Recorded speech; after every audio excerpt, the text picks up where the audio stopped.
OK. Là, on est sur le chemin de la rivière. C'est le chemin qui longe la rivière de mon chalet. Donc, c'est le chemin de mon chalet.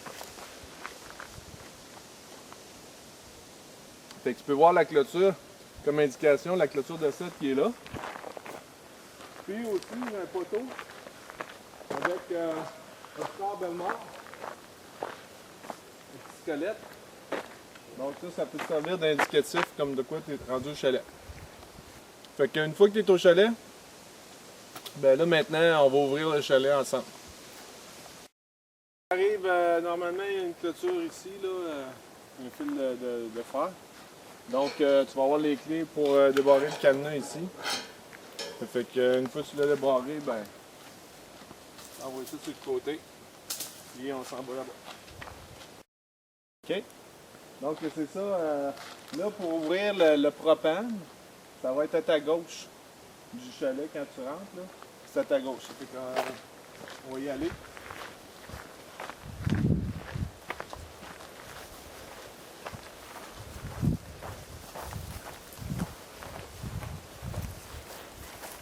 Ici tu as la porte pour aller au sous-sol. Dans le sous-sol, tu vas trouver les kayaks, des chaises et des différents cossins là. Fait que tu peux t'amuser avec ça. Il y a deux bicycles aussi si vous voulez faire du bicycle. Il y a deux bicycles pour vous promener. Ici, c'est le propane. Donc, c'est juste des clous qui retiennent la bâche. Puis la bâche est vraiment pratique parce qu'elle empêche le vent d'éteindre le machin chouette. Donc, là, on va l'éteindre. Là, présentement, il est allumé. là, il faudrait que tu prennes la caméra parce que... Je prends la caméra. Ok, non, c'est beau. Bon, mettons, là, que tu arrives, là, il n'y a rien d'allumé. Fait que c'est pas compliqué. Ce qui est important, c'est d'ouvrir le propane. Une fois qu'il est ouvert, là, il y a un piton ici. OK? Tu pèses sur le piton. Tu le maintiens comme ça assez longtemps, là, je te dirais. Faut que ça allume, premièrement. Ici, tu as un trou. Bon. Ça fait que là, tu le maintiens allumé. Je veux dire, tu le maintiens poussé assez longtemps parce que sinon, la flamme, elle va éteindre. Donc, une fois que tu sais que l'élément est bien chaud, là, au bout de peut-être 30 secondes, ben là, tu le relâches. Puis, il reste allumé, puis tu peux fermer la petite porte ici. Puis, c'est important de vérifier de temps en temps si ta mèche est toujours allumée, si ta flamme est toujours allumée. Parce que si elle s'est éteindue, ben ton frigidaire il ne chauffera pas pendant ce temps-là. Puis c'est vraiment long à chauffer un frigidaire au propane. Faut pas que tu ouvres la porte trop souvent. Donc là, je vais la refermer parce que nous autres, on est sur le départ. Fait que je fais juste fermer la bonbonne. Puis en fermant la bonbonne, ben, des vidéos de propane vont se vider. Puis le frigidaire va s'éteindre tout seul. Donc on a parti le frigidaire tout à l'heure. Là maintenant, on va ouvrir le poêle. Donc pour ouvrir le poêle, on tournerait ici puis on allumerait. Mais ça marche pas parce que j'ai une valve qui est ici qu'il faut que tu rouvres. La valve est ouverte quand elle est dans le sens du tuyau. Si c'est dans le sens croisé, ça veut dire que ça passe pas. Comme ça passe. Fait qu'une fois que ça s'est ouvert, là tu peux allumer ta flamme. Mais là, ça ne marchera pas parce que tantôt on a fermé le propane à l'extérieur. C'est ça. Donc là, je referme ma valve. Moi, à chaque fois que j'utilise le poêle, la valve après utilisation, je la ferme. C'est une sécurité de plus. Le propane, on ne rit pas avec ça. Donc moi, je le ferme tout le temps. Puis quand j'en ai besoin, je le rouvre, puis je le referme. Voilà. Après ça... Le frigidaire, il est là, parce que le monde ne le trouve pas tout le temps. Ouais, le frigidaire est ici, il est encastré. Donc, c'est ça. Idéalement, pour bien que le frigidaire fonctionne, il faut que tu t'apportes de la glace. Aux dernières épiceries que tu pognes, t'achètes de la glace en cube. Puis tu t'en mets un sac, là, tu peux le mettre ici. Là. Puis ça va vraiment faire la différence. Si tu fais pas ça, ça viendra pas à bout de refroidir. C'est bien capricieux. Ensuite de ça, le poêle, ben j'imagine que tu as déjà fait fonctionner un poêle. Tu as une clé ici, pour l'allumer, tu rouvres ta clé. Oh, Puis- on voit pas bien. C'est trop sombre. Bon, mais en tout cas, en arrière du poêle, il y a la clé, tu la rouvres. Toujours dans le sens du tuyau, quand elle est ouverte, puis croisée quand elle n'est pas ouverte. Après ça, tu as aussi en dessous des trappes pour ouvrir. Ça fait que tu les rouvres quand tu allumes ton poêle. Puis, ben c'est ça. C'est aussi simple que ça. Il n'y a rien d'autre à ajouter. Une fois que le feu a pogné bien d'aplomb, là, tu sens qu'il y a une bonne braise, là, tu peux commencer à fermer tes clés tranquillement. Là. Mais ferme-les pas complètement du premier coup parce que la cheminée ne sert pas tant que ça. Là. Ça, c'est le lavabo. Il faut vider, hein. Faut pas oublier. Ah oui, le lavabo, de la façon que ça fonctionne. Nous autres, on a des réservoirs comme ça. Ça fait que ça, c'est notre eau potable. Sinon, pour prendre la douche, on prend l'eau de la rivière. Pour la toilette, on prend l'eau de la rivière. Puis après ça, ben c'est ça. Là, quand on fait couler ça, ben évidemment, ça tombe dans la chaudière qui est en dessous du cygne. Puis cette chaudière-là, il faut la vider. Tout à l'heure, je vais te montrer où c'est où qu'on vide la chaudière des eaux usées. Donc pour la douche, c'est bien simple, c'est l'eau de la rivière. Sinon tu vas manquer d'eau. Donc tu remplis ce chaudron-là, tu le fais bouillir. Puis une fois que ça bouille, ben je mets à peu près moitié d'eau bouillante puis moitié d'eau froide. Faut que tu fasses attention de ne pas t'ébouillanter, évidemment, parce que si tu verses tout croche, ça va te tomber dessus. Une fois que ça c'est plein, tu pèses sur le piton ici, puis la petite pompe elle va venir faire sortir de l'eau.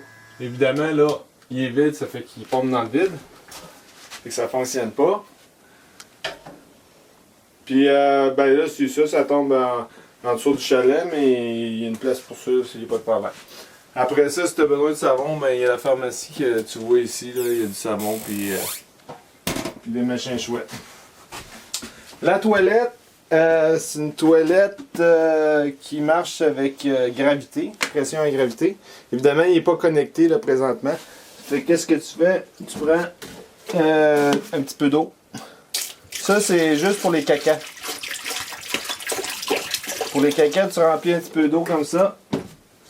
Puis après ça, quand tu as fait caca, ben, tu flushes. Évite d'envoyer du papier autant que possible. Si tu fais des caca, ben, t'envoies ton papier. Mais si tu fais des pipis, garde-toi un petit sac ici, là, à côté, là. Puis mets tes papiers pour tes pipis dans le sac, puis tu les brûles. Bon, le booster à téléphone, il fonctionne ici. Moi, je mets mon téléphone. Si tu n'as pas de téléphone intelligent, ça ne fonctionnera probablement pas. Donc, c'est ça. C'est une plate qui est reliée à une antenne qui est extérieure. Évidemment, pour que ça fonctionne, il faut que ta génératrice, ça fonctionne. Parce qu'il y a un fil ici qui apporte du courant au booster. Puis, si la génératrice ne fonctionne pas, ben, tu n'auras pas de signal. Ça fait que, mais peut-être que tu n'en veux pas de signal aussi. Peut-être que. C'est ça. Peut-être que tu n'as pas de téléphone. Ça fait que ça. Ok, donc pour avoir du courant dans le chalet, pour avoir de la lumière, puis pouvoir te mettre de la musique ou whatever, ça prend une génératrice. La génératrice, peut-être que c'est elle que tu vas avoir, peut-être que ça va être un autre. Mais de la façon que ça fonctionne, c'est bien simple. Il faut que ta génératrice soit au niveau. Si elle n'est pas au niveau, là, tu peux briser la génératrice parce que ça va la faire forcer. Ça fait que tu la mets le plus au niveau possible. Puis, une fois qu'elle est au niveau, ben là, il faut que tu la mettes à on. Puis, de l'autre côté ici, tu vas voir, c'est écrit étrangleur. Bon, ça fait que tu as une petite switch en dessous que tu tasses sur étrangleur. Du côté étrangleur. Après ça, tu crains la génératrice. Puis à part. Mais t'enlèves l'étrangleur. Après ça, t'enlèves l'étrangleur. Puis là, elle fonctionne. Puis là, après ça, dans le fil, dans le cabanon, il y a un fil ici dans le cabanon. Avec une prise comme ça. Ça vient connecter ça en face. Là, tu as de l'électricité dans le chalet. C'est aussi simple que ça, tu as de l'électricité dans le chalet. Puis après ça, ben, pour éteindre la génératrice, c'est tout en haut. Donc, pour tantôt, je t'ai dit qu'il y avait une place pour mettre les eaux usées. Ben, les eaux usées, c'est ici. Ce que tu vas voir qu'il y a un genre de chevalet, c'est pour couper des bûches. Là. Ben, elle est là, la trappe à marbre. Ça fait que tu rouvres ça ici. Comme ça, comme ça, comme ça. Comme ça. Puis tu vois, ben, il y a un beau trou à caca ici. Là. Ça fait qu'on envoie nos eaux usées là-dedans. Puis aussi nos caquettes. Mais les caquettes, t'auras pas besoin de t'en soucier parce que je m'en occupe. Puis t'as recaché ça ici parce que c'est pas supposé avoir un trou à caca ici. Pour le feu, oui. Pour le feu, t'as un endroit pour faire un beau feu ici. La seule chose que je te demande, c'est que s'ils vendent beaucoup, tu peux faire des feux, mais des petits feux. Puis fais attention parce que si tu vois que les tisons s'en vont vers le chalet, j'ai fait un muret là, en cèdre. Puis du cèdre, ben, c'est une matière inflammable. Là. Une inflammable. Ça fait que on voudrait pas mettre. Si des fois tu veux allumer les feux, tu peux prendre la boîte à benne. Tu rouvres le couvert, puis là-dedans, tu as une genre de substance. Là. Tu prends une cuillerée de cette substance-là, une cuillerée à thé pleine. Puis tu allumes ton feu avec ça, ça allume très bien les feux.